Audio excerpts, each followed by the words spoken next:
Fascist হাসিনার ফুফাতো ভাই শেখ সেলিমের দুর্নীতির চিত্র দেখে চক্ষু চড়ক গাছ হবার দশা। শেখ পরিবারের এই স্বৈরাচার দেশটাকে রীতিমতো চুষে খেয়েছে। দেশের এমন কোনো খাত নেই যেখানের শেখ সেলিমের কমিশন বাণিজ্য ছিল না।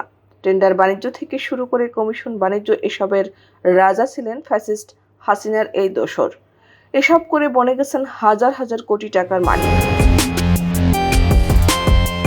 স্বৈরাচার হাসিনার বোন রেহানা ও তার পরিবারের অন্য সদস্যদের তুলনায় কোনো অংশে অর্থ পাচারে পিছিয়ে নেই শেখ সেলিমও। 1996 থেকে 2001 সাল পর্যন্ত হাসিনার প্রথম শাসনামলে স্বাস্থ্যমন্ত্রীর দায়িত্বে ছিলেন শেখ সেলিম। এরপর টানা 4টি সংসদে ছিলেন বিভিন্ন মন্ত্রণালয়ের সংসদীয় স্থায়ী কমিটির সভাপতি। শেখ মুজিবের ভাগ্নে হওয়ার সুবাদে মন্ত্রিত্ব না থাকলেও স্বাস্থ্য, স্থানীয়